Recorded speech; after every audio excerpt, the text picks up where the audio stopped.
Ամենև առաջ ուզում եմ ասել, որ մենք այս հանդիպման ժամանակ որևէ բժշկական խորհուրդներ չենք տալիս եւ հորդորում ենք հետեւել կառավարության ուղեցույցներին։ Մեզ համար մեկ բան պարզ եղավ, որ ամեն ինչ փոփոխական է։ Եվ այս եւ պանդեմիայի ուրեմն նաեւ անորոշ եւ անկայուն։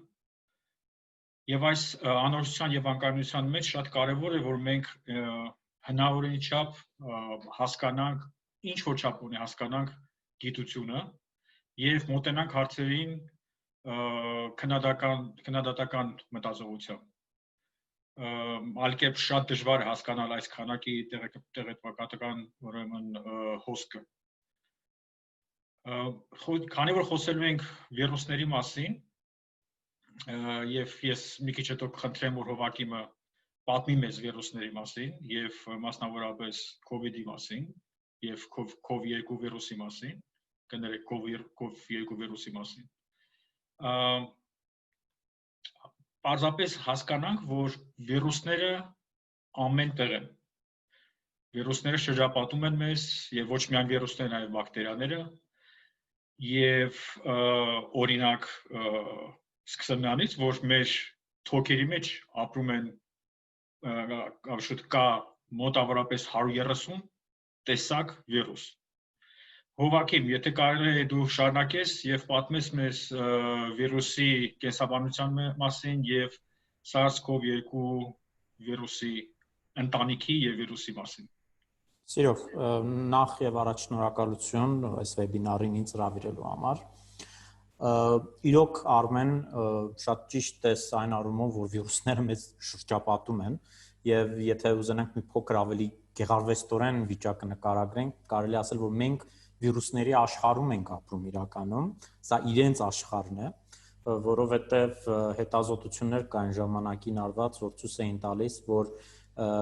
մոտավոր քանակը ուրեմն ատմոսֆերայի մեջ եղած վիրուսների, որոնք մեզ շրջապատում են, դա 10-30 աստիճանից ավել է։ Դուք պատկերացրեք ահռելի ինչպեսի մեծ թիվ է վիրուսների կենսազանգվածը, որում մենք իրոք ուղղակի մի փոքրիկ տեղ ենք գրավում,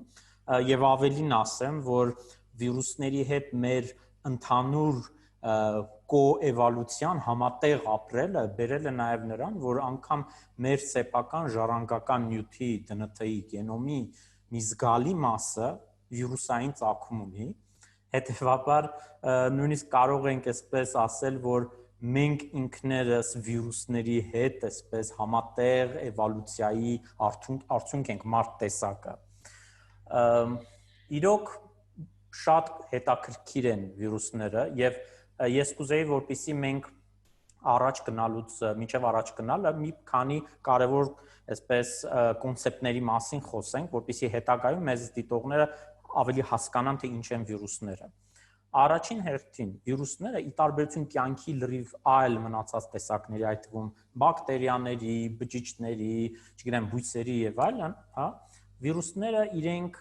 բջջից դուրս որևէ կյանքի նշույլ չեն ցույց տալիս, բյուրեղներ են, կրիստալներ են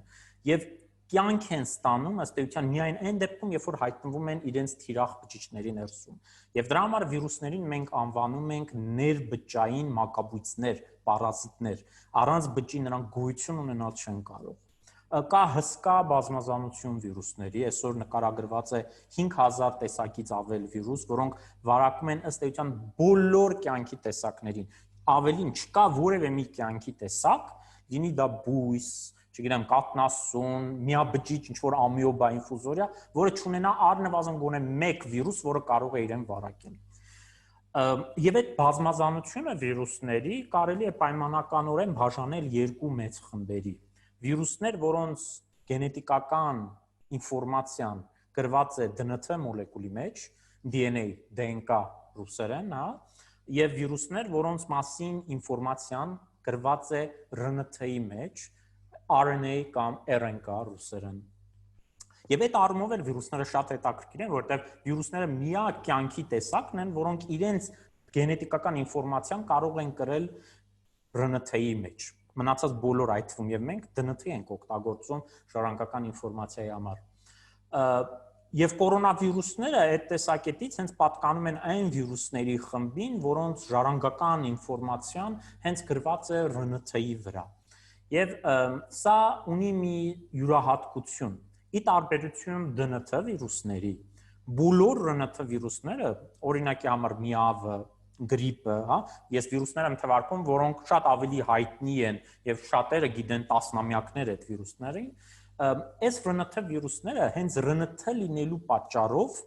իրենք շատ ավելի արագ են փոփոխվում ի տարբերություն ԴՆԹ վիրուսների։ Օրինակ ԴՆԹ վիրուսի ամենատարածված օրինակը, որը մենք բոլորս ունենք, դա հերպես վիրուսն է, որը երբ դու ասում ես փոփոխվում, նկատի ունես մուտացիա։ Այո, երբ որ ես ասում եմ փոփոխություն, հետագայում էլ նկատի ունեմ միայն մուտացիաներ, այսինքն իրենց գենոմում անընդհատ մուտացիաներ են տեղի ունենում։ Եվ այդ առումով ՌՆԹ վիրուսները իհարկե շատ ավելի փոփոխական են, քան թե ԴՆԹ վիրուսները։ Կորոնավիրուսները, ինչպես ասի, դրանք ՌՆԹ վիրուսներ են, եւ մարդկությանը մեզ հայտնի են դեռևս 60-ական թվականներից։ Կորոնավիրուսների այսպես 4 մեծ խմբեր կան՝ ալֆա, բետա, գամմա եւ դելտա։ Ալֆան եւ բետան հիմնականում կաթնասուններին վարակող կորոնավիրուսներն են, այդ թվում եւ մարդկանց, իսկ գամման եւ դելտան հիմնականում հանդիպում է ավելի շատ թռչունների մոտ։ Եվ կորոնավիրուսի այսօր արդեն նկարագրված 7 տեսակ կա, որոնք վարակում են հենց մարդկանց։ Այդ 7 տեսակից 4-ը միգուցե շատերը զարմանան, բայց այդ 4-ը շատ պոպուլյար են մարդկանց մոտ։ Եվ այդ սուր շնչառական վարակների մի զգալի մասը, որ հանդիպում է ամեն տարի բոլոր երկրներում, այսինքն էնդեմիկ չէ, գլոբալ է, սուր շնչառական վարակների զգալի մասը 30% եւ ավել հենց պայմանավորված այդ 4 տեսակի կորոնավիրուսներով։ Եվ այդ 4 տեսակի կորոնավիրուսները իրենք շատ պաթոգենիկ չեն, այսինքն շատ ցածր է նրանց մահաբերության ուրեմն տոկոսը, բայց կան 3 կորոնավիրուսներ եւ այս SARS-CoV-2-ը ըստ էության երրորդն է նորը, որոնք իրոք շատ մահաբեր են։ Առաջինը դա SARS-ն էր, որը 2003-ին բացահայտվեց, երկրորդը դա MERS-ն էր 2012 թե 13 թվականին Սաուդյան Արաբիայում, Մերձավոր Արևելքում, որից էլ եւ իր անունը եկավ, Middle East Respiratory Syndrome virus, եւ այս հենց վերջինը, որի մասին մենք հիմա խոսում ենք, SARS-2-ը, եկեք հենց այդպես էլ անվանենք SARS-2, որ ավելի հեշտ լինի։ Այս 3-ի դեպքում մահաբերությունը 10%-ից ավել է, իսկ օրինակի համար MERS-ի պարագայում անգամ մինչև 35-40%-ի է հասնում։ Բոլոր կորոնավիրուսները ախտահանում են թոքերը, շնչառական ուղին, վերին թե ներքին, նրանք ախտահարում են հենց այդ հյուսվածքները եւ մասնավորապես SARS-ը եւ SARS-2-ը իրենք ախտահարում են հենց այն բջիջները, որոնց մակերեսի վրա կան հատուկ սպիտակուցներ, այսպես բռնակներ են, պատկերացրեք դռան բռնակ, որը պետք է բռնես, դուռը բացես ու նոր ներս մտնես, եւ այդ բռնակի անունը AC2 սպիտակուց է։ Եթե բջջի մակերեսին կա այդ AC2 սպիտակուցը բռնակը, վիրուսը կարողանում է շատ հաջողությամբ ամրանալ, բռնել բռնակը եւ ներս մտնել։ Եվ ներս մտնելուց հետո արդեն ինչ է պետք։ Վիրուսի միակ նպատակը, եթե այդպես կարող ենք ասել, որ ունեն նպատակ, միակ նպատակը ստեղծել բազմաթիվ սեփական կրկնօրինակները, որովհետեւ իր ժառանգական ինֆորմացիայի մեջ եղած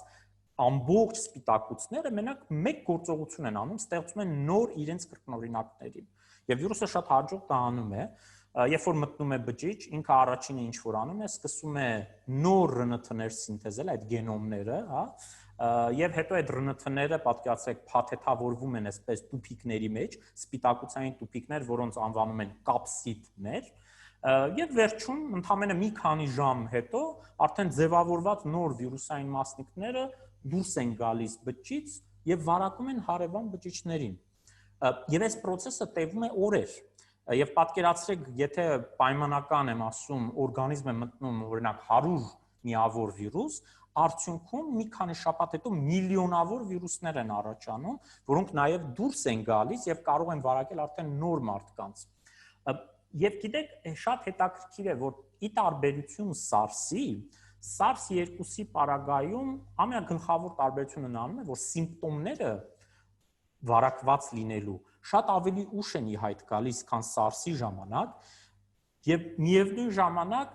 սիմպտոմ ի հայտ գալը դերևս պետք չէ, որպեսզի վիրուսը տարածվի։ Եթե SARS-ի պարագայում պետք է սիմպտոմները ի հայտ գային եւ դրանից հետո էր մարդը համարվում, որ կարող է փոխանցել վիրուսը մեկ այլ մարդու, տվյալ դեպքում SARS-2-ի պարագայում փոխանցումը վիրուսի կարող է նույնիսկ ասիմպտոմատիկ դեպքերում լինել։ Այսինքն բավական է վարակ սկսվի, սիմպտոմներ դերևս չկան, բայց արդեն վիրուսը կարող է փոխանցվել մեկ մարդուց մյուսին, որը համաճարակային տեսակետից իհարկե բարդացնում է խնդիրը, որովհետև շատ մարդիկ կարող են ձեր հարևանությամբ լինել, որոնք նույնիսկ սիմպտոմ չունեն, տեղյակ չեն, որ վարակված են, բայց արդեն վիրուս են տարածում։ Աստորեն վիրուս CoV-2 SARS-CoV-2-ի նենգությունն է, դες եթե կարելի ասել նենգությունը, կայանում է դրանում, որ ասիմպտոմատիկ ժամանակը, այդ պերիոդը ասիմպտոմատիկ բավական երկար է եւ վարակելու ժամանակ նույնիսկ կարող է չիմանաս, որ իմանես եւ տարածես վիրուսը։ Այո, հակառակ դեպքում մյուս վիրուսների ժամանակ սիմպտոմները արտահայտվում են, նոր սկսում ես տարածել։ Այո, սա լրջակուն խնդիր է եւ լրջակուն տարբերությունն է մյուս SARS-ից եւ MERS-ից, եւ հարց է առաջանում, լավ, այդ դեպքում ինչով է պայմանավորված, որ սիմպտոմները շատ ավելի ուշ են ի հայտ գալի, քան SARS-ի դեպքում, որովհետեւ գենետիկորեն SARS-2-ը շատ նման է SARS-ին։ Եթե դուք վերցնեք համեմատեք երկու ուրեմն RNT-ները, այդ տառերը, հա, 4 հատ նուկլեոտիդներ, դուք կտեսնեք շատ մեծ նմանություն կա, բայց տեսնում եք, այսպիսի մի տարբերություն կա, եւ առաջին արդեն արդյունքները գիտական ցույց են տալիս, որ ամենայն հավանականությամբ պատճառը այդպես սիմպտոմների ավելի ուշ ի հայտ գալու նրանում է, որ SARS-2-ը սովորել է ավելի լավ ճնշել, ավելի լավ խաբել իմունային համակարգը տեր օրգանիզմի, քան SARS-ը, որովհետև սիմպտոմները, որոնք դրսևորվում են ի հայտ են գալիս, գրեթե բոլոր վիրուսային վարակների դեպքում, էական չի, կորոնավիրուս է, գրիպ է, թե որևէ այլ բան է, այդ սիմպտոմները հիմնականում մեր իմունային պատասխանի արդյունքն են։ Այսինքն օրինակ, երբ որ մարդը գրիպով է վարակված լինում, ասում է թուլություն ունեմ, ջերմաստիճանի բարձրացում եւ այլն, մկանային ցավ, դա խոսում են մասին, որ շատ լավ է, ձեր իմունային համակարգը սկսել է աշխատել։ Հակառակ դեպքում այդ սիմպտոմները չեն լինի։ Եվ այստեղ պարզվում է, որ SARS-CoV-ը, ուրեմն SARS-2-ը սովորել է ինչ-որ մեխանիզմներով, դերևս լրիվ չբացահայտված, բայց արդեն կան որոշակի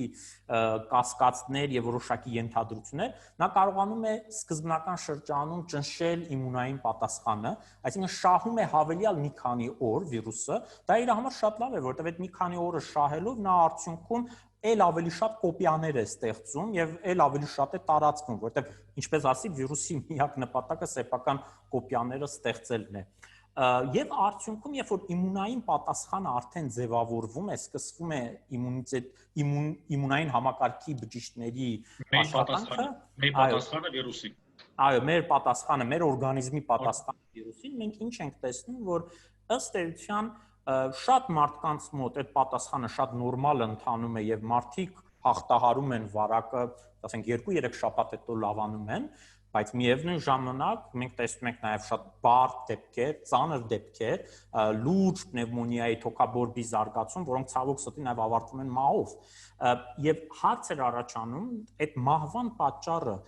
ինչու՞մն է, արդյոք վիրուսի գենետիկական տարբերության մեջ է, արդյոք այն մարդիկ, որոնք մահացել են, իրենց վիրուսը ավելի ագրեսիվ է եղել, քան նրանք, որոնք նորմալ վերապրել են վարակը, եւ պարզվում է, որ ոչ։ Իրականում այսօր շրջանառվող գենետիկական բազմազանությունը կորոնավիրուսի, S1-ի, SARS-2-ի շատ մեծ չէ։ 3 հիմնական գծեր կան, որոնք այսօր այսպես ամբողջ աշխարհով պատտվում են։ Մեկը ավելի շատ տիպիկ հարավ-ասիականն է, հարավ-արևելյան Ասիային է բնորոշ։ Շնորհակալություն, ես դա պիտի հարցնեի քեզ։ Ես դա պիտի հարցնեի, թե որ տարածքներում են ավելի շատ որ տիպի վիրուսները։ Մեկ տիպը դա շատ բնորոշ է հենց հարավ-արևելյան Ասիային, իսկ երկուսը արդեն ամբողջ գլոբալ է տարածվել, բայց արի ուտես, որ այդ 3-ի տարբերությունը այնքան չնչին է գենետիկորեն, որ 3-ն էլ որևէ լուրջ այսպես իրականում կապ չունեն, արդյոք մարդը կմահանա թե չէ։ Այսինքն ովագին կարող ենք ասենք, այս հարցը տանք օրինակ ավելի կապ ունի այդ անձի գենետիկը եւ ինչպես է իր իմունային համակարգը վերաբերվում վիրուսի դեմ, որը տեսնում ենք մարդկանց մեջ, կարելի է ասել։ Այո, որտեղ օրինակ 1 ամիս առաջ Nature-ում մի շատ լավ հոդված լույս տեսավ, 100-ից ավել, այսպես, կարծեմ նույնիսկ 1000-ի էր հասնում իրականում COVID-ով հիվանդների հետազոտություններ, երկու խումբեր այնտեղ շատ ծանր հիվանդությունը տարած եւ շատ թեթև հիվանդությունը տարած, եւ պարզվում է, որ հիմնական գործոնը, ֆակտորը, որով պայմանավորվում է մարդը ծանր կտանի թե թեթև կտանի, իրականում հենց մարդկային գործոններն են, առողջական, հատկապես օրինակ թե ինչպիսի իմունային վիճակ եք ունեցել մինչև հիվանդությունը, հա, կա հստակ կորելացիա օրինակ նաև տարիքի եւ ծանրության հիվանդության, կա նաև կորելացիա, որը շատ հետաքրքիր է եւ առաջին հերթին զարմանալի, սեռի եւ հիվանդության, ուրեմն ծանրության, բարձվում է տղամարդիկ օրինակի համար շատ ավելի շատ են մահանում, մոտ 1.5 անգամ, քան թե կանայք։ Եվ այսօր արդեն կան որոշակի բացատրություններ, համարվում է, որ օրինակ կանացի սեռական հորմոնները նրանց արտադրությունը հատկապես սեռահասուն տարիքում եւ ավելի ուշ տարիքում հանգեցնում են նրան, որ այդ իմ ասած AC2 այդ սպիտակուցները, բռնակները դրան, հա, որին վիրուսը կապվում էր եւ ներս էր մտնում, այդ AC2 սպիտակուցների քանակը սկսում է նվազել մակերեսի վրա բջիջների եւ եթե չկա բռնակը, վիրուսը ավելի վատ է մտնում եւ սա այն բացատրություններից մեկն է, թե ինչու կանանց մոտ շատ դեպքերում ավելի թեթև է անցնում եւ մահվան դեպքերն էլ ավելի քիչ են։ Այո, մարդկային գործոնները, մարդու գենետիկական նաեւ տարբերությունը, background-ը շատ ավելի կարևոր գործոն է, քան թե հենց վիրուսների միջև եղած գենետիկական բազմազանությունը։ Ես հարց ունեմ, հովակին կներես, ես մեկ հարց ունեմ։ Իսկ կորելացիա կա այստեղ, եթե համառոտ շատ կարճ եթե կարողանաս ասել, օրինակ մարդկանց պոլիմորֆիզմի, օրինակ մեր գենետիկ մուտացիաների եւ վիրուսների, որովհետեւ այդպիսի մի թեզեր կա, որտեղ որ ավելի ագրեսիվ ֆորմաներ են եղել վիրուսի, համգել է նաեւ հատուկ պոլիմորֆիզմների հետ մարդկանց, որտեղ որ այն գենետիկ մուտացիաները, որ մենք ունենք, մենք ավելի շատ ենք ընդունել վիրուսներ եւ ինչպես ասեցիր Եվրոպայում, Ամերիկայում կան տարածված մի տեսակը, Ասիայում մյուս տեսակը, միտեղ գենետիկ պոլիմորֆիզմը մարդկանց մոտ չկա, միտեղ կա, նաեւ այդպիսի մի թեզեր կա։ Արմեն շատ լավ հարց է, բայց շատ դժվար է պատասխանել, որտեղ այն ինչ որ հիմա արվում է հետազոտության մակարդակով, իրականում սովորական կորելացիաներ են, որոնք հայտնաբերվում են, բայց կորելացիան դեռևս բավական չէ ասելու համար, որ կա իրականում ռեալ պատճառ հետևանքային կապ, հա, որովհետև կարող է ամեն օր արևը ծագել, ոնց որ Անդրեն սիրում է այդ օրինակը բերել, բայց դա արևի ծագելը դեռևս չի ժամանում, որ դրա պատճառը կորոնավիրուսն է, այսինքն այս կորելացիան ցույց տալը դեռևս բավական չէ պատճառ հետևանքային կապը տեսնելու համար, բայց հետաքրքիր որոշակի կորելացիաներ արդեն ի հայտ են եկել այդ հետազոտությունների վրա։ Օրինակ արյան խմբերի հետ կապված պարզվում է, էլի լավ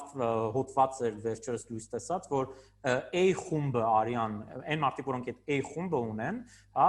իրենք շատ ավելի զգայուն են վիրուսային վարակի նկատմամբ, քան O խումբը ունեցողները։ Սա վիճակագրություն է, բայց սրա հետևը ինչպիսի մեխանիզմներ կան թաքնված, անհայտ է, եթե ընդհանրապես կան մեխանիզմներ։ Մեկ այլ օրինակ էր, օրինակ գիրությունը, հա, գեր լինելը։ Պարզվում է, որ գեր մարդկանց դեպքում հիվանդության ընթացքը մի փոքր ավելի ծանր է, քան թե ավելի նիհարների պարագայում եւ այս կորելացիան էլ փորձում են բացատրել նրանով, որ գեր լինելը, մեծ քաշ ունենալը շատ դեպքերում բերում է ոչ ճիշտ իմունային աշխատանքի, հատկապես բորբոքային ռեակցիաների ի հայտ գալուն, ու ես իմ խոսքս ուղղակի կավարտեմ նրանով, որ ըստ էության բարդացումները, բոլոր որոնք առաջանում են թոքերում, հա, դրանք հիմնականում կապված են այդ բորբոքային process-ի հետ, երբ որ բորբոքային ցիտոկինները, այդ ինտերլեյկին 6-ն է, 10-ն է եւ այլն, շատ ավելի շատ են սինթեզվում եւ դրանք ուղղակի վնասում են մեր թոքային բջիջներին, քան թե պետք է։ Եվ հետեւաբար, եթե մարդը ունի բորբոքային process-ներ ներսում, դա կարող է այո նպաստող գործոն լինել, որ արդյունքում SARS-ի վարակի վերջը կարող է ավելի վատ լինել, քան այլ մարդկանց մոտ։ Այո, շնորհակալություն իհարկե, հետաքրքիր է շատ եւ հիմա մենք դու շատ լավ գիտես թե ինչքան նոր հոդվածներ են դուրս գալիս Պարզապես հոդվածները դուրս են գալիս եւ ոչ բոլոր հոդվածներն են հավաստի հոդվածներ, որովհետեւ մարդիկ եւ գիտնականներ ուզում են հնարավորին շատ եւ շուտ տեղեկություն հասնել, որ եւ շատ ժամանակ չի ֆիլտրվում եւ այլն եւ պիտի շատ սկեպտիկ մոտ են այդ նույն հոդվածներին։ Տես Արմեն, օրինակը, որ ասում ես շատ հոդված, պատկերացրու վերջին 6 ամսվա ընթացքում լույս է տեսել 12000 հոդված, 12000, իսկ իմ վիրուսը, որ իմ լաբորատորիան է զբաղվում, վերջին 70 տարվա ընթացքում այդ վիրուսով լույս է տեսել մոտ 1500 հոդված։ Դա խնդրեմ։ Համատի։ Այո։ Դե քանի որ դու պատմեցիր կորոնայի մասին եւ կորոնավիրուսի սիմպտոմների մասին մի քիչ ես պատմեմ եւ ոչ թե սիմպտոմների մասին ավելի շուտ, այլ ինչպես է այդ հիվանդությունը, COVID-19 հիվանդությունը զարգանում եւ կա նոր ուրեմն թեորիա, չնայած արդեն հաստատվում է դա, որ ինքը նաեւ այսպես կոչված վասկուլոտրոպիկ հիվանդություն է, այսինքն դա վնասում է անոթները։ Եվ եթե մենք պատկերացնենք, որ ունենք մոտավորապես 96000 կիլոմետր անոթ մեր մարմնի մեջ, կարելի է պատկերացնել, թե ինչ մասշտաբային ուրեմն process-ներ է կատարվում։ Նույն բանը, ինչ որ դու ասեցիր, ACE2 ռեսեպտորին ինչպես որ կպնում է, նույն ձևի կա մեր նույն անոթների մեջ կան այդ ռեսեպտորները, սրտի մեջ, երիկամների, աղիքի մեջ, եւ նմանատիպ process կատարվում է այնտեղ։ Եվ ինչ է կատարվում, երբ որ վնասվում է փաստորեն մտնում է բջիջի մեջ վիրուսը, վնասում է բջիջը, այդտեղ սկսվում է բորբոքային process-ներ։ Այդ բորբոքային process-ների պատճառով արյան մակարդելությունն է բարձրանում եւ մակարդելությունը բարձրանալու ժամանակ տրոմբոէմբոլիկ բարդություններ են առաջանում։ Եվ փաստորեն հիվանդությունը սկսում է որպես ռեսպիրատոր հիվանդություն, բայց այն դեպքերը, որոնք որ շատ ծանր են անցնում եւ ցավոք սրտի մարդիկ մահանում են հենց վասկուլար եւ անոթային հիվանդության պատճառով։ Այո։ Իսկ Արմեն, ասինքն այդ բորբոքումը, որ առաջանում է, ինչպես մենք ինքներս կարող ենք մեր օրգանիզմին օգնել, որ այդ դիմանկարողությունը բարձրացնել, այսինքն մենք ինքներս ինչ կարող ենք անել։ Շատ լավ։ Տես, մենք ճիշտ ասած շատ բան կարող ենք անել մինչև հիվանդանալը։ Մեզ հետևել եւ այլն, ես մի քիչ հիմա փորձեմ այդ արագ դա վերաբանցնեմ, որ բայց քո ասածին պատասխանեմ այսպես, որ ուրեմն հասկանում ենք, որ ժամանակակից մարդը միշտ ստրեսային վիճակի մեջ է, մշտական ստրեսային վիճակի մեջ է։ Այսինքն այդ ստրեսային վիճակը գալիս է տարբեր պատճառներով, COVID-ի պատճառով, օրինակ բերեմ, անորոշություն ասեցի, այդ անորոշության պատճառով, եւ ես մի քիչ հեռվից եմ գալիս Անդրե, որ փորձեմ բացատրել, պատմել, ասել, թե ինչ նկատում եմ։ Ուրեմն եթե փաստորեն մենք եթե ստրեսի մեջ ենք գտնվում, ուրեմն ստրեսը դա կամ վախն է կամ վախենալն է։ Գիտես, վախենալը դա մեր էվոլյուցիայից է գալիս։ Մենք օրինակ տասնյակ հազարավոր տարիներ առաջ, եթե ասենք արուծը մեր հետևից վազում է ու պիտի բռներ, դու վախի մեջ ես, այդ մի քանի կարճ ժամանակ, այդ 2-3 րոպեն, եւ այդ 2-3 րոպեն շատ լավ այդ վախի մեջ լինելը, ստրեսային հորմոնները բարձրանում են, բազմաթիվ process-ների, որ կատարվում են ժամանակ մարմնի մեջ, ճիշտն է արախփում, ճնշումն է բարձրանում, նաեւ արյան մակարդելությունն է բարձրանում։ Արյան մակարդելությունը բարձրանում է, որովհետեւ եթե դու վնասվեցիր, ոչ փաստորեն ամբողջ կորցրեց արյունդ։ Եվ հիմա պատկերացնենք, որ մենք ոչ թե կարճատև վախի մեջ ենք 2 րոպե, 2-3 րոպեանոց, այլ մենք 24 ժամ այդ վախերի մեջ ենք, տարբեր ձևի։ Եվ շատ ժամանակ անգիտակցաբար այդ ամեն ինչ կատարվում, եւ այդ նույն process-ները կատարվում են մեզ հետ։ Հիմա եթե մենք պատկերացնենք, որ մենք արյունը մեր ձեռքով փաստորեն մակարդելությունը բարձրացնում ենք, եւ եթե վարակված ենք վիրուսով, փաստորեն նույն process-ը մենք ավելի շատ բարդացնում ենք։ Արդեն վիրուսի պատճառով արյան մակարդելությունը բարձրանում, ստրեսի մեջ գտնվելով մենք արյան մակարդելությունը մեր նույնպես բարձրացնում ենք։ Հիմա ինչ կարող ենք անել։ Այդտեղ անելու բաները շատ են։ Ես խոր կտամ, որ կենտրոնանալ այն բաների վրա, որ մենք կարող ենք կառավարել։ Թե ինչ որ բաներ մենք չենք կարող կառավարել, դրա վրա կենտրոնանալը անիմաստ է պարզապես։ Տարբեր ձևի մեդիտացիաներ կան, մեդիտացիաներ ասելով, պարզապես դա շնչառական վարություններ են, որոնք որ օրինակ մենք ասենք 25000 անգամ մոտավորապես ամեն օր մենք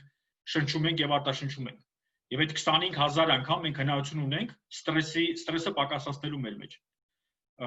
Կենտրոնանալ շնչառության վրա, կենտրոնանալ, այսինքն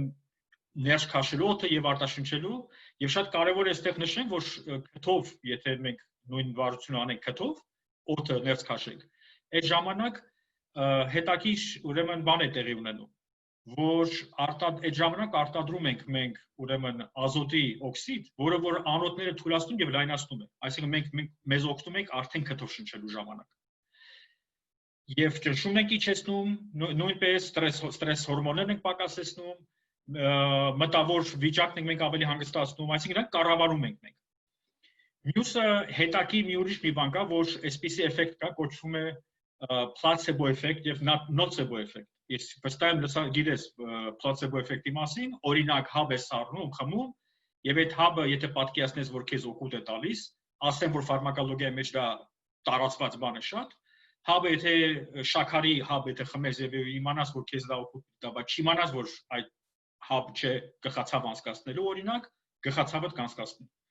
Շատ ժամանակ ինքը այդպես աշխատում է, բայց կա nocebo effect, որը ճիշտ հակառակն է դրա։ Օրինակ, եթե մենք լսում ենք այդ նորությունները, գիտեք, կառավարական ուղեցույցները փոխվում են բարձ հասկանալի պատճառով, որովհետև տարբեր նոր նորություններ են գալիս եւ պետք է կողմնորոշվել։ Կա բացահայտ միտումնավոր, ուրեմն ապատեղեկատվություն, կան ուրեմն այդ դավադրության տեսություններ, տարբեր տարատեսակ։ Եթե մենք կենտրոնանանք այդ ամեն ինչի վրա, փաստորեն վատ պատրամադրությունը, մեր տրամադրվածությունը դրա վրա, որ մեզ մի բան պիտի լինի, կարող է այդպիսի եւ նաեւ էֆեկտ ունենա։ Հաստատ չէ, բայց դա հնարավոր է։ Ուրիշ ինչ կարելի անել, կարելի է օրինակ եւ պետք է որ ուրեմն օրինակ վիտամինների պակասությունը շատ լավ գիտենք, թե ինչ վնաս է վիտամինների պակասությունը, թե ինչպես է մենք բոլորը սնվում, վստահ չեմ որ մենք շատ լավ եւ ճիշտ ենք սնվում, դա իհարկե ուրիշ մի հատ թեմա է խոսակցության, բայց քանի որ վիտամինները նշեցի, նշեմ որ օրինակ վիտամին D3-ը կամ վիտամին D-ն, որը որ մենք ստանում ենք արևից, արևը մաշկի վրա է երբ որ կպնում եւ process-ը կատարվում է, դա մտնում է մաշկի մեջ եւ մարմնի մեջ որպես վիտամին։ Այդ նույն վիտամին D-ն սինթեզանում նաեւ վիտամին C։ Դե ընդհանրապես խորհուրդ է տրվում վիտամին D-ն մինչև 3000 կոչվում է միջազգային միավոր international units, միջազգային միավոր կարող ես ընդունել, դա ապահով է։ Վիտամին C-ն նորից շատ լավ է, որտեղ ինքը շատ ուժեղ հակաօքսիդանտ է, բայց խնդիրը վիտամին C-ի հետ նրանում է, որ վիտամին C-ն շատ դժվար է յուրացվում մարմնով, այսինքն երբ որ մենք խմում ենք իրեն, աղիքից դեպի արյուն ինքը շատ դժվար է անցնում, շատ փոքր տոկոսն է անցնում։ Եվ իհարկե կարելի է այդտեղ վիտամին C-ն մինչև 500 կամ մինչև 1000 միլիգրամ խմել, բայց նկատի ունենալով, որ ինքը լավ չի յուրացվում։ Իհարկե իր լավագույն ձևը, որը 70 անգամ ավելացնում է պլազմայի մեջ վիտամին C-ի կոնցենտրացիան, դա երբ որ ներանոթային, ներերակային, ուրեմն կաթիլային բանով սիստեմով ընդունում ես։ Մյուսը դա մեր բաներից է, զինքն է, զինքը։ Զինքն էլ կարելի է նույնպես ընդունել եւ ասեմ, որ բոլորն էլ այդ բոլոր ինչ որ նշեցի, շատ հանգիստ կարելի ընդունել տարբեր բանջարեղեններով։ Այսինքն բանջարեղենները հասկանում ենք թե ինչ օգուտ են տալիս մեզ եւ վստահեցնում եմ, որ շատ բանջարեղեն ուտելով վստահ մենք մեր տոկոսը թե ցինկի, թե վիտամին C-ի, թե զինքինը կբարձրացնենք։ Ցինկինը ընդհանրապես խորհուրդ է տրվում 15-ից 20 միլիգրամ օրեկան, 15-ից 20 միլիգրամի չափով ուրեմն ընդունել։ Այսպես, եթե ուրիշ հարց ունես, այսինքն շատ թեթև բաներով կարող ենք ինչ որ մեզի իմյունային համակարգը կամ օրգանիզմը sense Այո, գիտես, Անդրե, գիտես ինչ է խնդիրը, որ մարդկանց ցավոք սրտի չի հետաքրում շատ པարզ բաներ, որտեղ այնտեղ ինտրիգ չկա, այսպես ասած, այնտեղ հասկանում ես, այս տեղեկությունը տեղ հասցնելը պարզ անաչառ տեղեկությունը եւ նեյտրալ տեղեկություն տեղ հասցնելը դա շատ բարդ է մարդկանց, որովհետեւ մարդիկ չի հետաքրում մարդկանց, այդտեղ պիտի զվարճանք չկա։ Եվ ցավոք սրտի շատ բարդացնում է իրական տեղեկություն, որ իրաց պարզ քայլերով կարող է օգնել մարդկանց, չի հետաքրում մարդկանց։ Վարժություններ, ֆիզիկական վարժություն, օրինակ, օրվա ընթացքում անել ֆիզիկական վարժություն։ Ասեմ, ընդհակառակ փոխանակ դու օրվա ընթացքում քիչ պատառներով ուտում ես, այդ դրա փոխարեն պիտի վարժություններ անես։ Որևէ վարժություն, շարժվել, միշտ շարժվել։ Հիմա այդ բաները, այդպիսի պարզ բաները մարդկանց շատ չեն հետաքրում, սենսացիոն բաներ է հետաքրում ավելի ցավոք սրտի, քան թե շատ պարզ մենք ունենք, այսպես ասած, սենյակում մեծ փիղ ունենք եւ մենք այդ փիղը չենք տեսնում, փոքրիկ մոծակների դերից ենք վազում, բայց փիղը մեր դիմացն է կանգնած։ Այդ նույն պատմությունն է նաեւ տարբեր դավադրության այդ տեսությունները, երբ որ ամեն ինչ մտածում ենք, բայց բացի բնությանը, թե բնությունը ինչ կարող է անել։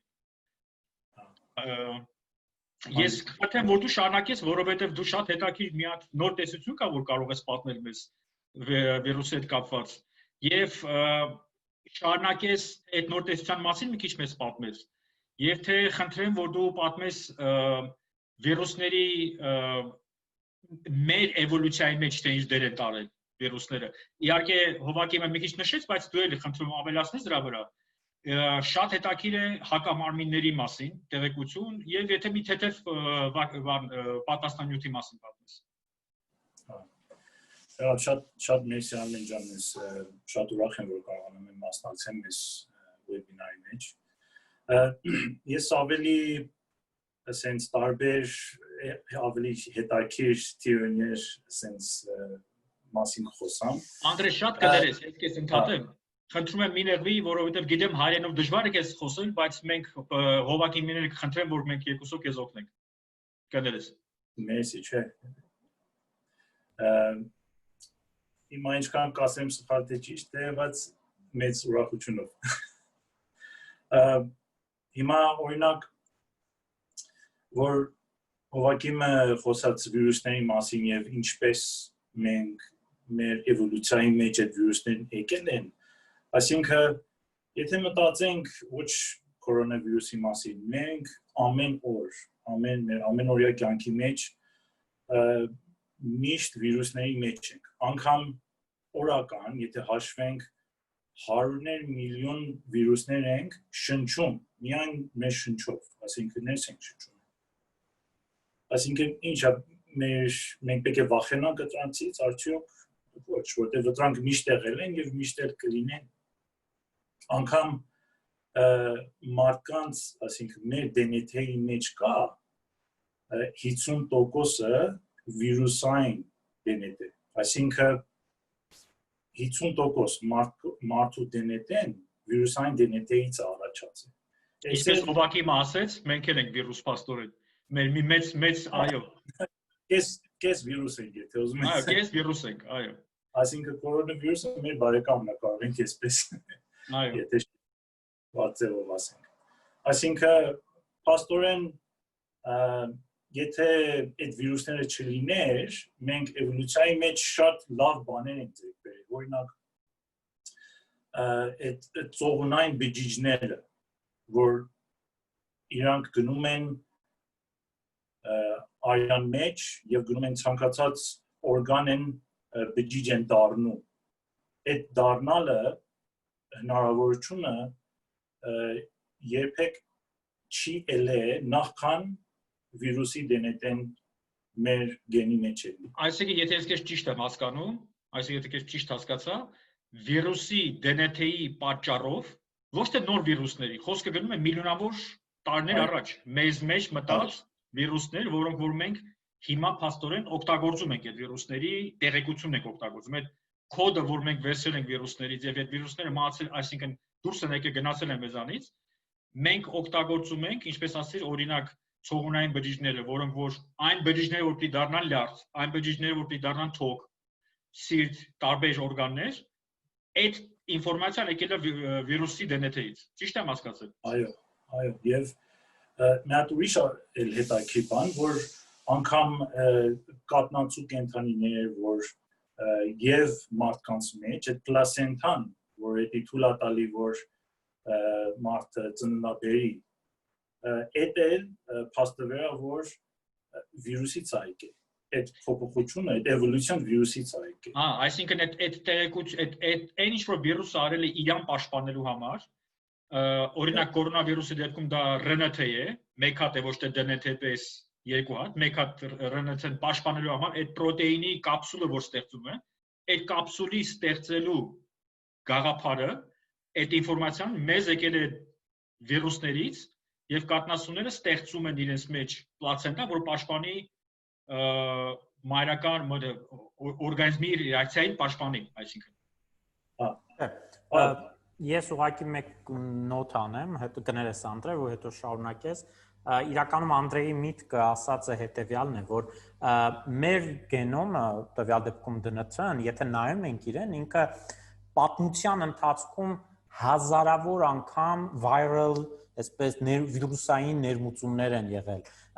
Եվ բոլոր վիրուսները չի որ դա իհարկե կարող են անել, կա վիրուսների հատուկ խումբ, որոնք կոչվում են ռետրովիրուսներ, դրանց խմբին է պատկանում նաև MIAV-ը, HIV-ն, հա։ Այս վիրուսները իրանք շատ այսպես ունիկալ հատկանիշ ունեն, որ կարողանում են իրենց գենոմը ինտեգրել այն բջջի գենոմի մեջ, որում իրանք հայտնվել են։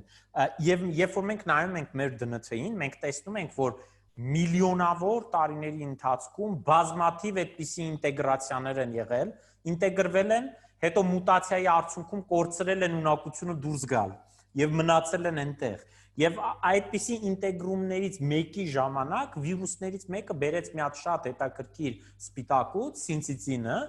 որը բերում էր նրան, որ այդ սպիտակուցը երբ որ սկսում էր այդ կենթանու օրգանիզմում, որը վարակվել էր ժամանակին, սինթեզվել, ինքը վիրուսային սպիտակուց էր։ Բջիջները սկսում էին իրար կպնել,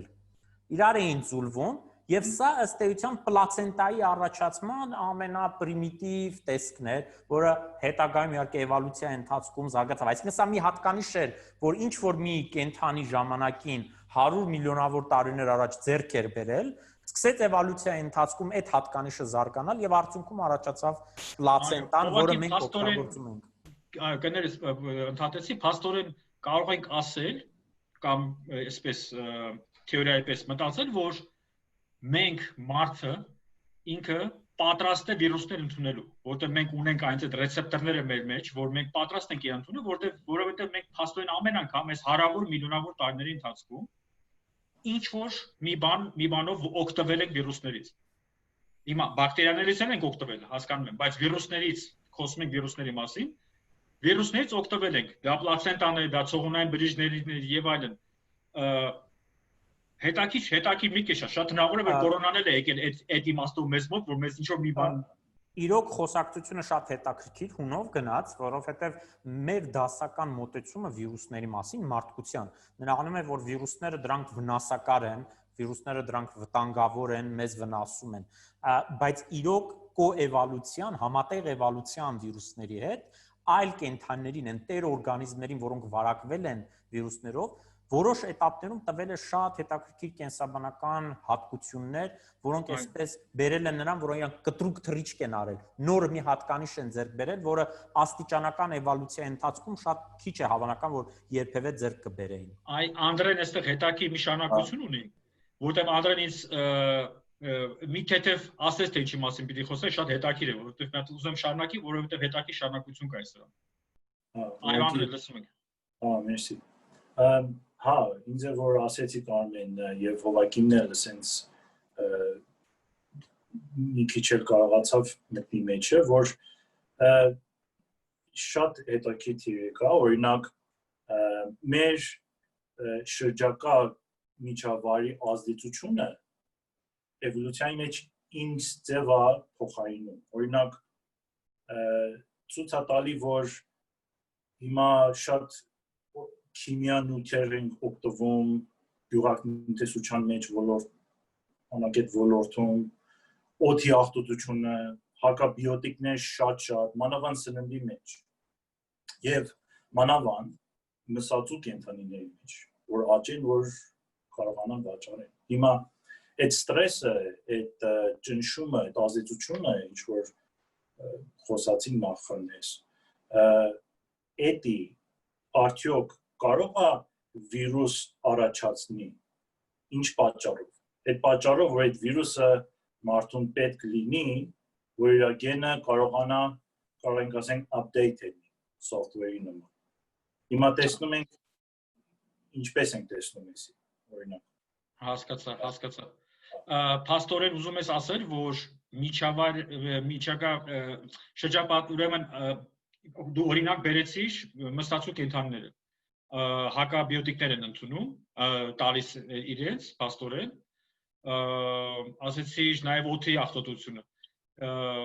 եւ ասեցիր, ինչքան հասկացա, այդ բաները, պարատանյութերը որ օգտագործվում են։ Հիմա դրանց պատճառով նաև թեորիա կա, որ փաստորեն վիրուսներին ստիպում ենք, նաև բակտերիաներն են նորից, չբաժանեմ իրենց, բայց բակտերիաներն են ստիպում, բայց վիրուսներին ստիպում ենք ադապտացվել փաստորեն։ Եվ ամեն անգամ ադապտացվելով իրենք այդ նոր միջավայրին, որը որ ագրեսիվ միջավայր է իրանց նկատմամբ, իրանք ավելի հմուտ են դառնում փակագծերի մեջ, ավելի ագրեսիվ են դառնում, որը որ մեզ վրա ավելի վատ է ազդում, օրինակ, ինչպես որ հիմա համաճարակն է SARS-CoV-2-ով։ Բայց ճիշտ հասկացա, մոտավորապես պատկերացնում այդպիսի մի բան։ Հա, կարող ենք ասենք, այս վիրուսները ի պատասխան այս ամեն ինչին, իրանք ստեղծվում են եւ առաջանում են այս միջակայքում։ Օրինակ, վերցնենք օդի աղտոտություն։ Ասենք մի հատ չափանիշ կա, որ կոչվում է PM 2.5, այսինքն particulate matter 2.5 microns։ Այսինքն այդ օդի փոշի այդ մասնիկները, որ 2.5 միկրոնից եւ փոքր, իրանք կուտակվում են, այդ կուտակումի ժամանակ օդի մեջ ավելի շատ վիրուսներ են հավաքում եւ այս օդի աղտոտությունը ինքը թույնանյութ է կարող ենք ասենք։ Դա մենք չենք պետք է շնչենք, բայց քանի որ կուտակվում են եւ վիրուսներն էլ մեջ են, դա ավելի շատ մեծ քանակությունի վիրուս ենք ընդունում, երբ որ շնչում ենք։ Հիմա օրինակ ինչու այս թիրին առաջ եկել։ Եթե նայենք Միլան քաղաքում, Իտալիայում եւ Wuhan քաղաքում, որ Hubei province-ի մարզում է գտնվում Չինաստանում, իրանք ունեն ամենաբարձր, օրինակ Իտալիան Եվրոպայի մեջ ամենաբարձր այս աղտոտությունն ունի։ Hubei մարզում, որ Wuhan քաղաքն է, որտեղից վիրուսը սկսեց, ամենաշատ հակաբիոտիկներ, ամենաշատ աղտոտությունն ունի։ Այդ ստրեսը, այդ շրջակա միջավայրի ստրեսը տեսնում ենք, որ հա, այստեղից է ամենամեծ քանակը, որ кейսեր այլ է ու դեպքեր այլ է։ Հետո երբ որ ամեն գործարանները կամ այս տեղերը, որ աղտոտությունը կանգ առել, տեսել են, որ այս ինչն է, ինչ պատճառով։ Ուղղակի հետաքրքիր այս բաների մասին մտածել, որտեղ կարող է ինչ-որ մի բան կա, որ հետո կարող է մեզի օգնի ինչ-որ ապագայում։ Հետո բացի այդ, ասենք, հիմա այս վիրուսը կա, եւ հիմա իմացանք, որ իմունային համակարգը հիմա ինչպես է մեր իմունային համակարգը այս վիրուսի դեմ պայքարելու։ Դա շատ տարբեր, որտեղ ամեն անձ տարբեր է, ինչպես որ հողակիմը բացատրում էր այս վիրուսները։ Օրինակ, հիմա ասենք հակամարմինների մասին խոսենք, որտեղ դա մեր իմունային համակարգը օգտվում է, որ վիրուսի դեմ պայքարի, չէ՞։ Ինչքան երկար է դիմանալու այդ իմունային պայքարը, այդ հակամարմինները, դեռ 100%-ով պարզ չի, որովհետև շատ էլի 6 ամիս, 5 ամիս է, որ դեռ այս հետազոտվում է, ինչպես է ելնելու հետո դեռ չգիտենք։ Այսինքն եթե ես վարակվել եմ եւ բուժվել եմ եւ հիմա ունեմ հակամարմիններ, թե այդ հակամարմինները ակտիվ ինձ մեջ ինչքան երկար դեռ կմնան, դա պարզ չի։ Մեկ տարի, մեկ ամիս պարզապես պարզ չի դեռ։ Դա նկատի ունես։ Հա, պարզ չի, այսինքն մինչև որս մարդկանց մոտ այս որ վարակվել են, հակամարմիններ կան, բայց ինչքան իրանց իմունիտետը կտևի, դեռ պարզ չի։ Դե պետք է տեսնենք ինչ պետք է լինի։ Օրինակ, որ խոսում ենք իմունային համակարգի մասին երկու ձևի կա՝ բնածին եւ ձերբերովի։ Երկու ձևի եւ դա գենետիկ կապ ունի ամեն մարդկանց մեջ տարբեր է, որ ինձ է այդ օգտվում հիվանդության ժամանակ։ Եվ պատվաստանյութերը հենց այս բնածին եւ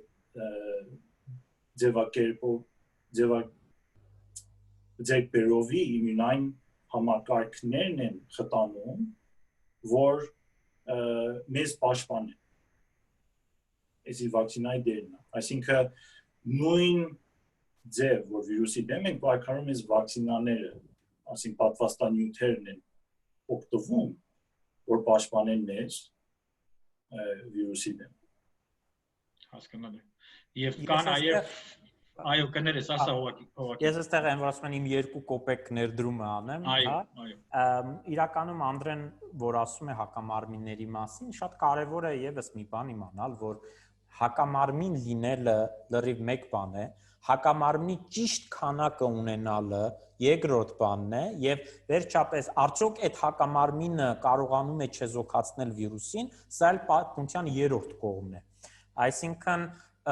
տեսեք օրինակի համար արդեն կան հետազոտություններ, որտեղ բավական ժամանակ է անցել, մոտ 6 ամիս, եւ լավ էսպես Nature-ում մի քանի հոդված Science-ում էլ լույս տեսան, ցույց են տալիս, որ առաջին խնդիրը, օրինակ, ասիմպտոմատիկ մարդկանց մոտ մի զգալի մասի մոտ հակամարմիններ չկան։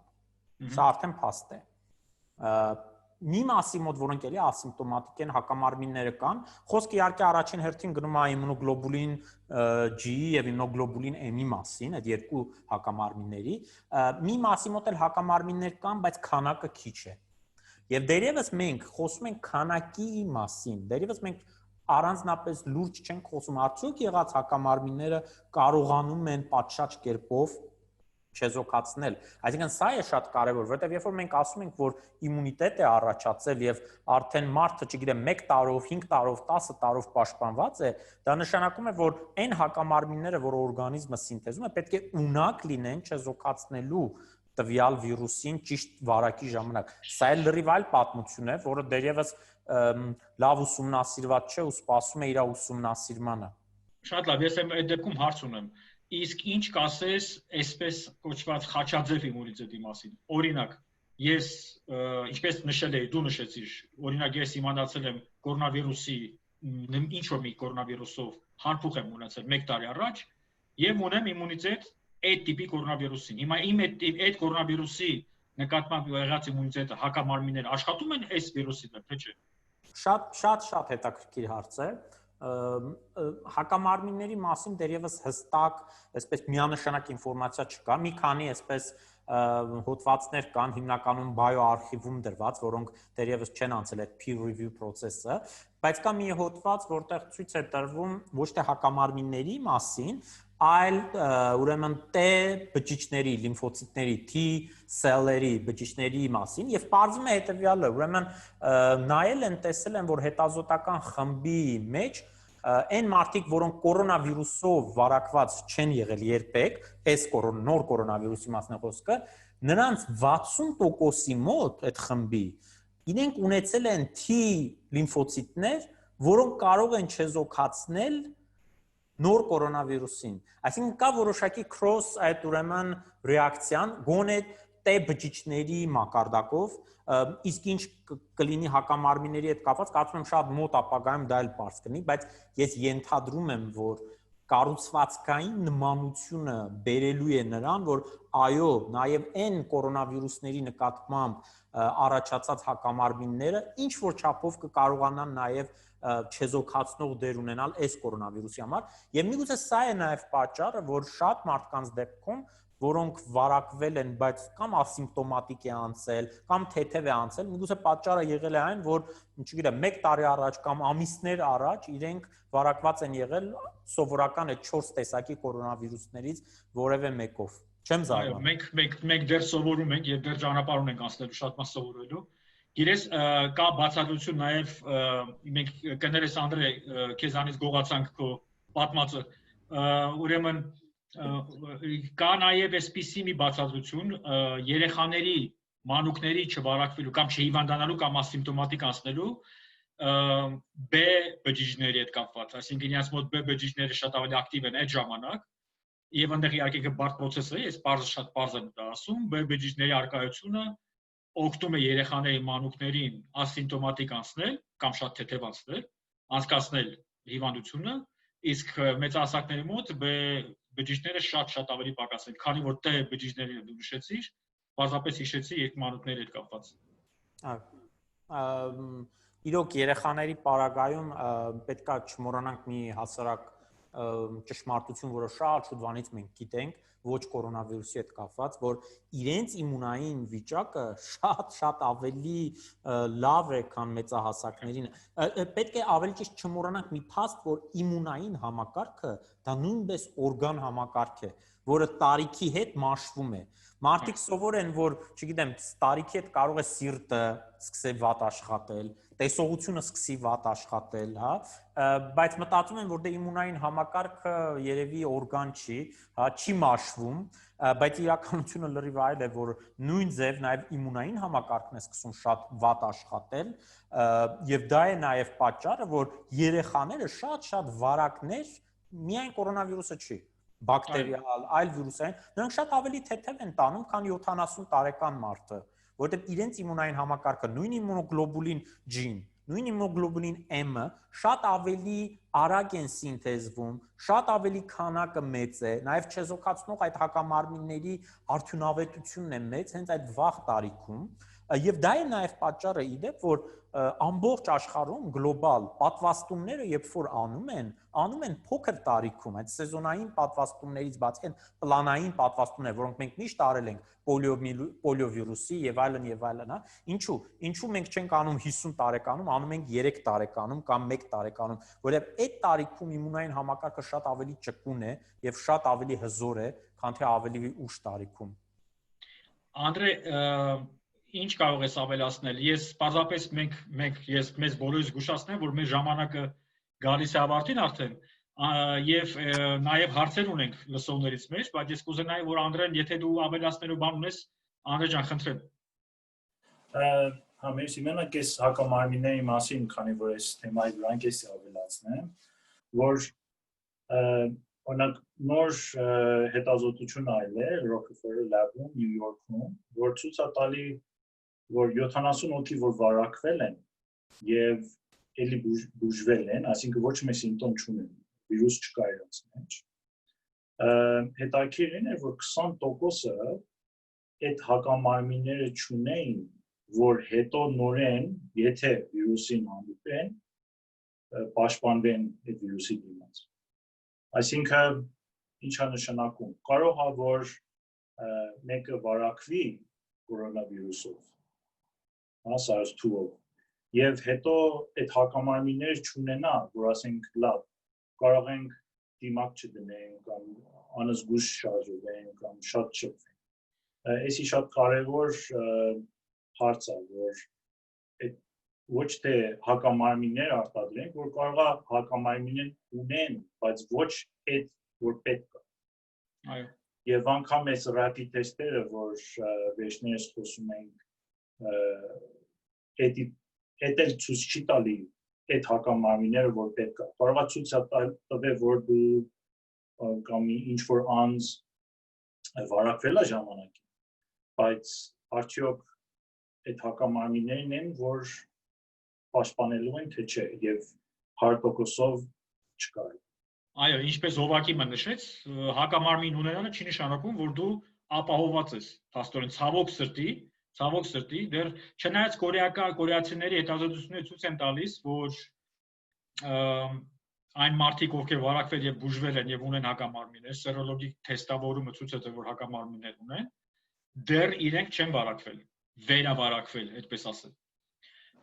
Բայց նորից անորոշությունը շատ է, այդ խնդիրը դառնում է, որ անորոշությունն է շատ։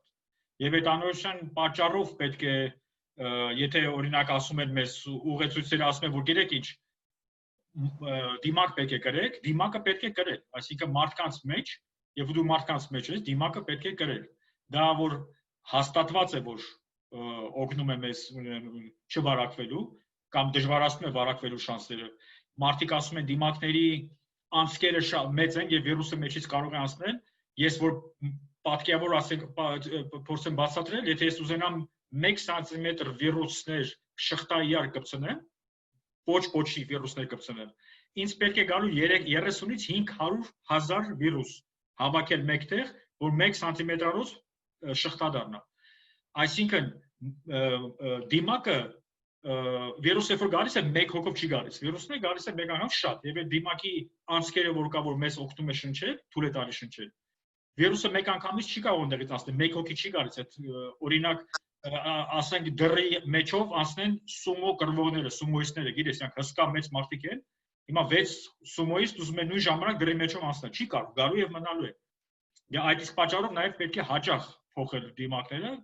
բայց այո, դիմակները օգնում են, պարտադիր պետք է դիմակները կրել։ Մենք ունենք մի քանի հարց այստեղ, ես կարծում եմ մի քիչ ժամանակ ունենք եւ արագ հիմա այդ հարցերը տամ։ Հարց կա, որ լսողներից է հարց տվել, ինչպես է երեխաների մոտ արտահայտվում։ Դե մենք ասացինք, որ երեխաների մոտ շատ կամ ասիմպտոմատիկ է, շատ կամ թույլ է անցնում, այսինքն տաքությունով միայն։ Դու ինչ-որ թվեր ունես երեխաների հետ կապված, Անդրեյ, կարող ես ասել։ Ինչ-որ ստատիստիկան ասում է, որ այսինքն ասիմպտոմատիկը շատ քիչ է, այսինքն 4%։ Այսինքն ոչ մեծ ցուցանիշ չունեն այս 4%-ը, շատ թեթև 51%, միջին 39%, այդ թեթևը որ ասում ենք թեթև այսինքն տաքություն, հոգնածություն, մկանային ցավ, հազ, թեթև, միջինը կարող է ելնի թոքի բորբոքում, այսպես այդ 39%, այսինքն թեթև եւ միջինը կազմում է 51% եւ 39%։ Բացի այդ, ասենք շատ լուրջ, որ ասենք 5% է եւ քրիտիկական, որ արդեն օրգաններին է ազդում, դա շատ քիչ է, 0.6։ Դա բազմահամակարգային բորբոքային սինդրոմի մասն է, իմ կարծիքով ասեմ, որը որ նման է Կավասակի հիվանդությանը։ Այո, դա շատ քիչ է, հանդիպում, բարեբախտաբար շատ քիչ է հանդիպում։ Երեխաների մոտ շատ ավելի ասիմպտոմատիկ է ասում, բայց չմոռանանք, որ երեխաները փոխանցում են վիրուսը։ Իրենք նաև կարող են փոխանցել։ Հարց ունենք այսպիսի, իմ կարծիքով արդեն ինչ որ չափ պատասխանեց Հովակին, բայց դե բջիջների հետ կապված եւ այդ դերը դե բջիջների SARS-CoV-2 վիրուսի ուրեմն եւ COVID հիվանդության Հովակին կարող ես արագ ասել բացատրել սա, եթե կարող ես։ Բնականաբար, եթե շատ արագ մենք գիտենք, որ T լիմֆոցիտները դրանք CD4, CD8, հա, եւ այլ ենթաբազմաթիվ տեսակները, դրանք շատ կարեւոր են թե միանգամից իմունային համակարգի արագ արձագանքման համար, թե նաեւ հենց իմունային հիշողության ձևավորման, իմունիտետի ձևավորման տեսակետից եւ շատ հետաքրքիր է, որ արդեն հայտնի է ամիսներ, որ վարակի ժամանակ լիմֆոպենիա է տեղի ունենում, այսինքն լիմֆոցիտների քանակի կտրուկ նվազում է տեղի ունենում եւ նաեւ այդ թիրախ լիմֆոցիտները, որոնց քանակը նվազել է, դրանց մեջ է նաեւ հենց այդ CD4, CD8 լիմֆոցիտները, բայց ամեն դեպքում նույնիսկ քանակի նվազման պարագայում մենք գիտենք, որ արդեն այդ լիմֆոցիտները ճանաչում են վիրուսային, ուրեմն տարբեր հատվածներ, էպիտոպներ, օրինակյամար նրանք շատ լավ ճանաչում են հենց այդ spike սպիտակուցը, դա այն սպիտակուցներ, որը բռնում էր այդ AC2 բռնակը, դրա նկատմամբ T լիմֆոցիտներ առաջանում են T լիմֆոցիտներ նաև մի շարք այլ կառուցվածքային սպիտակուցների նկատմամբ N, M եւ այլն, դրանք առաջանում են եւ ինչպես ասեցի նաեւ T լիմֆոցիտները, որոնք առաջացել էին ժամանակին այլ կորոնավիրուսների վարակի արդյունքում, դրանք ունեն նաեւ cross ռեակտիվություն, այսինքն խաչաձև ռեակտիվություն ունեն ներկա կորոնավիրուսի նկատմամբ, ինչը միգուցե եւ շատ լավ է, որտեղ որոշակի պաշտպանվածություն է ապահովում։ Խաչաձև իմունիտետ, պաստորեն։ Այո, Բայց ըստ էության լիմֆոպենիա կա եւ սա լուրջ խնդիրներից մեկն է, հատկապես բոլոր այն դեպքերը, որոնք նկարագրված են ծանր, գերծանր եւ մահվան ելքով, իրենց մոտ շատ ուժեղ լիմֆոպենիա է եղել։ Այսինքն իմունային համակարգը միանգամից ճնշվել է։ Ինչ մեխանիզմով դեռևս լավ հայտնի չէ, չնայած որոշ արդեն ասացի, որ սպիտակուցներ վիրուսային ցույց է տրվել, որ կարողանում են գտնել ճանապարհներ իմունային համակարգը ճնշելու, բայց դա ստացվում է որոշ մարդկանց դեպքում, մյուսների դեպքում դա ավելի քիչ է ստացվում, ինչու անհայտ է։ Շատ լավ, շնորհակալություն։ Կա հարց այսպիսի, որ թոքաբորբի արկայության ժամանակ սրտխառնոց եւ փսխումներ լինում են, թե չէ։ Դե փորձեմ բացատրել, որ այսինքն լոգիկայով գնանք, հովակի միասին տես օգնի ինձ։ Աստորեն վիրուսը մենք շնչում ենք եւ մտնում է մեր շնչառական ուղիները։ Պրոցեսը ինչպես որ մենք խոսացինք, արդեն հասկացանք, թոքաբորբ է եւ վերջը ինքը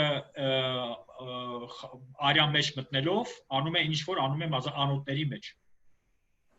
Ի վերջո, այսինքն մյուս этаպը։ Հիմա նույն ձևի կարող է վիրուսը մտնել մարմնի մեջ նաև թքով կլլելով, այսինքն կարող է մտնել ստամոքսի մեջ եւ աղիների մեջ։ Աղիների մեջ եւ հասկացանք, որ կա նույն ռեսեպտորը ACE2, ինչպես ես ասում, պրոտեին ռեցեպտոր է, բռնակ, այսպես ասենք, հա, որից բռնվում է։ Այո, այդ ռեսեպտորը կա եւ նույն process-ը կատարվում է աղիքի մեջ եւ այո հնարավոր է որ նույն ժամանակ երբ որ մարդը ունի կարծում եմ իհարկե ես մասնագետը չեմ դա մասնագետից է պետք ճշտել բայց պիտի որ հնարավոր լինի որ մարդը ով որ թոքաբորբ ունի եւ նույն ձևի վարակվել է նաեւ աղիքաստամոքսային վարակի ուղիով է վարակվել ունենա եւ նաեւ սրտխառոց եւ փսխումներ շատ հնարավոր է այո Գիտեք ինչ ընդհանուր առմամբ եթե արդեն թոքաբորբ է զարգացել չպետք է մոռանանք, որ դա բորբոքային լուրջ process է, այսինքն օրգանիզմում գնում է բորբոքման ռեակցիա, եւ բնական է, որ այդ բորբոքային process-ը առնվազն գոնե ֆոնային ձևով ազդում է շատ այլ օրգան համակարգերի վրա, ընդ որում նաեւ արդեն կան աշխատանքներ, որոնք ցույց են տալի, որ ազդում է անգամ ուղեղի վրա Եվ սա է նաև պատճառներից մեկը, որ հայտնի է այդ սիմպտոմը, որ շատ վարակվածների մոտ կորում է այդ համի եւ հոտառության զգացողությունը, այսինքն շատ հավանական է, որ այլ սիմպտոմներ էլ կարող են որոշ մարդկանց մոտի հայտ գալ, այդ թվում եւ փսխումը։ Այո, եւ դա չի նշանակում, որ այսինքն ոչ թե չի նշանակում, մենք չգիտենք, թե այսօրվանից 1 տարի 10 տարի հետո ինչ հետևանքներ կարող է թողել, մենք պարզապես դեռ չգիտենք դրա մասին։ Բայց հետաքրքիր է Արմեն, լավ բան ասեցիք, ես ավելացնեմ մի բան, ուրեմն մենք հիմա խոսում ենք COVID-ի մասին, բայց մոռացության ենք մատնել մի կարևոր բան, որ մարդիկ, որոնք COVID-ից ազատվում են, բայց տարել են թոքաբորբ, իրենք երկար ժամանակ առողջական խնդիրներ են ունենալու։ Այսինքն թոքաբորբը, ծանր այն էլ տարած թոքաբորբը, դա լուրջ առողջական, այսպես ճնշում է, բեռ է, որը մարդիկ երկար ժամանակ ունենալու են եւ շատ քչեր են այսօր մտածում, թե լավ, այդ մարդիկ, հազարավոր մարդիկ, հա, իրենց առողջության հետ կապված ինչ լուրջ սահմանափակումներ են լինելու։ Այո, գիտես, այս փաստորեն այս վիրուսը եկավ մեզ շատ բաներ ցույց տալու։ Հայլի պես բերեց մեզ դիմաց շատ բաներ եւ մենք պետք է հասկանանք, որ շատ բաներ փոխվել են, շատ բաներ փոխվելու են։ Փոխվելու են նաեւ առողջապահության մեջ շատ բաներ պիտի փոխվեն եւ լավ կլինի որ փոխվեն։ Եվ ես հույս ունեմ, որ շատ մեծ ավելի ուշադրություն կդարձվի հանրային առողջապահության վրա եւ պրոֆիլակտիկ կամ կանխագելիչ բժշկության վրա, որովհետեւ ասեմ իմիջիայլոց այդ խնդիրը միայն Հայաստանում չէ, դա ամենտեղ է։ Բյուջեները այդ շատ քիչ է հատկացվում բյուջեներ հանրային առողջապահության, բայց մենք պիտի հասկանանք, որ դա շատ կարեւոր բան է, այսինքն եւ նաեւ որ վիրուսը, ինչպես ասեցինք, մեր մեջ է, մեր մի մասն է, վիրուսների դեմ ես չեմ կարծում, որ այդ բառը այդ մտածելակերպը այդպես որ կռվի ենք դուրս եկել վիրուսները ճիշտ մի բան է։ Մենք կռվի, չեմ կարծում ճիշտ բան է, սա սխալ է դուրս գալ կռվի մի բան, որը որ քեզ պետք է իմիջիայլոց։ Եվ պարզապես պետք է ճիշտ հարաբերվել, հասկանալ թե մենք ինչն ենք սխալ անում, ինչը պիտի փոխենք։ Սա նոր իրականություններ են, այսինքն մենք պիտի հասկանանք իսկապես շատ բաներ պիտի փոխենք եւ մեր մեջ եւ մեր ինքներս մեր նկատմամբ, առողջության մեր նկատմամբ։ Այսինքն մենք շատ թեթև ենք նայում այդ ամեն ինչին, բայց ճիշտ սնունդ, ճիշտ, ասենք մաքուր օդ, շատ բարձ բաների մասին։ Հիմա տեսեք ամառը շատ դժվար է Արարատը երևում։ Հիմա տեսեք Արարատն ենք մենք տեսնում։ Օդը փաստորեն մի քանի մեքենա պակասելով օդը մաքրվել է քաղաքում։ Եվ դա նույնը կատարվում է օրինակ Հնդկաստան, Հիմալայներ են սկսել տեսնել, երբ որ ընդհանրապես չեն երևացել, Դելից Հիմալայի սարերն են երևացել։ Շատ բարձ բաներ են, որոնք որ առաջի հայացքից հետաքրքիր չէ, որովհետև ինչպես ասացին, այնտեղ ինտրիգ չկա, այնտեղ մի տենց զվարճալի բան չկա, բայց այդ բարձ բաներն են, որ մենք պիտի ուշադրություն դարձնենք եւ փոխենք։ Ես ուղղակի ամբողջովին համաձայն եմ, այնպես կստորագրեմ քո ամեն ասած խոսքի տակ եւ մի փոքր կավելացնեմ այն, որ բացի անհատական մեր վերաբերմունքից, որ իրոք հասարակության մեջ անհատները շատ կարևոր դեր են կատարում իրենց անհատական վարքի առումով, բայց նաեւ ես շատ հուսով եմ, որ սա ցավոք սրտի առիթ դարձավ, որպեսզի մենք մտածենք նաև որպես պետություն, եթե մենք հիմա խոսում ենք Հայաստանի մասին, մեր ենթակառուցվածքների բարելավման առումով, որովհետև համաճարակներ անընդհատ են լինելու։ Այսինքն սա մարդկության պատմության մեջ բացառիկ համաճարակ չէ բացարձակապես, եւ մենք ինչքանով ենք, որքանով ենք մենք պատրաստ լինելու հաջորդ համաճարակին, որը կարող է եւս COVID-ի երկրորդ ալիքը լինել կամ լրիվ այլ որևէ մի վիրուս, շատ բարձ օրինակ 4-5 ամիս է արդեն անցել, բայց ըստ էության մեր բժշկական թեստավորման հնարավորությունները ենթակառուցվածքների, թե մարդկային ռեսուրսների տեսակետից, թե գործիքների, ասենք նույն այդ PCR-ների առանձնապես չի մեծացել, առանձնապես չի լավացել, որտեղ մենք արդեն քանի ամիս նույն այդ 1500-ից 2000 թեստն ենք անում, այնինչ մենք շատ լավ հասկանում ենք բոլոր երկրների օրինակով, թե որքան կարևոր է վաղ թեստավորումը, արագ թեստավորումը, որովհետև եթե իմ մոտ հայտնաբերվի կորոնավիրուս, ես պետք է ոչ թե 3-4 օր սպասեմ արդյունքին թեստի, այլ շատ արագ մեկ օրվա մեջ, որպեսզի ես իմանամ իմ հաջորդ քայլերը եւ դրանով նվազեցնեմ մյուսներին վարակելու հավանականությունը։ Մեկ այլ բան է tracing-ի համակարգը, հետևելու համակարգը։ Կարծես մեր մոտ ազգային ժողովում օրենքը ընդունվեց, որը հնարավորություն է տալիս օգտագործել այդ մեխանիզմը, բայց այն ինչքանով լավ է աշխատում, ես վստահաբար չեմ կարող ասել, որ շատ լավ, բայց տեսեք երկրների օրինակները կան, նույն Ճապոնիայի, նույն Գերմանիայի, երեկվա ուրեմն վեբինարը նախագահ Սարգսյանի եւ պարոն Արմեն Օրուջանի հետ կազմակերպված, ուրեմն ինչ ցույց տվեց, մարդիկ հստակ օրինակը ասեցին, որ մենք հաջողվեցինք այս этаպում Գերմանիան եւ Ճապոնիան, որովհետեւ science-based, այսինքն գիտության վրա հիմնված քայլեր են կարել, մեր ամբողջ քաղաքական վերնախավը հետևել է գիտնականների խորհուրդներին, վիրուսաբանների, համաճարակների եւ առաջին հերթին օգտագործել ենք թեստավորման լայն հնարավորություններ եւ այդ հետևելու tracing անելու մեխանիզմները։ Այն ինչ որ մենք պետք է անենք, պետք է հիմա անենք եւ վաղն էլ անենք, եթե ուզում ենք հաղթահարել այս դժվարությունը։ Այո, եւ հասկանալի է, որ այդ երկրների հնարավորությունները շատ ավելի մեծ են, քան մերը, բայց համաձայն եմ քեզ հետ, հույս ունենք, որ մոտ ապագայում ավելի ուրեմն շատ ավելի թեստավորում կարվի եւ այդ tracing-ը շատ ավելի լուրջ կարվի եւ փորձեն գոնե դանդաղացնել, որովհետեւ ի վերջո մենք չենք կանգնեցնելու, մենք դանդաղացնելու ենք սա, որ առողջապահության համակարգը դիմանա այս հոսքին եւ ի վերջո կոչված herd immunity, massային իմունիտետ, երբ որ ձեռք բերելու ուղիով գնանք, կարծում եմ համաձայն ես, որ ի վերջո դա է լինելու, մոտավորապես ինչքան է 67% տվյալ բնակչության 67%-ը պետք է 67%-ից առնվազն 67%-ը պետք է, բայց ուղղակի մեկ էսպես արագ բան անեմ, որ ես ինքս անձնապես այդ herd immunity կոչվածին, պոպուլյացիոն իմունիտետ կոչվածին բնական եղանակով դա ձեռք բերելուն կատեգորիկ դեմ եմ, որովհետև ըստ էության եթե մենք այդ ճանապարհով գնալու լինենք, դա 100 հազարավոր մարդկանց կյանքի հաշվին է լինելու։ Հետևաբար այո իմունիտետը մեզ պետք է, դա միակ տարբերակն է, որով հնարավոր կլինի պաշտպանել մեզ, բայց հավանաբար բնական ճանապարհով դա շատ երկար կտևի, շատ մարդկանց կյանքերի հաշվին կլինի, որը կարծում եմ ամենալավ տարբերակը չէ։ Այսինքն պետք է պաշտպանվենք հույս ունենանք, որ շուտով կգտնվի էֆեկտիվ բուժում։ Այո, ամենապարզագույն կանոններին պետք է Արմեն հետևել, որոնք կան այսօր, հա, ամենահասարակ բանը է, այս դիմակ կոչվածը պետք է կրել, հա, եւ դիմակը կրել ոչ թե այսպես քթի տակ, այլ քթի վրա, որովհետեւ քթով է որ վիրուսը նաեւ մտնում է։ Այս պրիմիտիվ կանոններին պետք է հետևել եւ կարծում եմ, եթե մարդիկ դիսցիպլինան պահպանեն, ապա շատ արագ մենք կկարողանանք վիճակից դուրս գալ։ Այո, ուղղակի եւ խոսքը չի գնում ամբողջ կյանքով մեկ սա գրել, խոսքը գնում է ինչ-որ մի ժամանակ, որ պիտի անենք, պարզապես պիտի անենք, ոչ մի վնաս չկա դրանից, այսական երկրներում հարյուրավոր միլիոնավոր մարդիկ գրում են դիմակներ եւ ասեմ իմիջիալոց Երևան քաղաքում, երբ որ ամառը, այս ամառը հաշվի չեմ առնում, որտեղ այս ամառ մեզ մոտ օրը ավելի մաքուր է, բայց ընդհանրապես ամառը եւ ձմեռը մեզ մոտ շատ վատ օդի որակ է եւ նույնիսկ չի խանգարի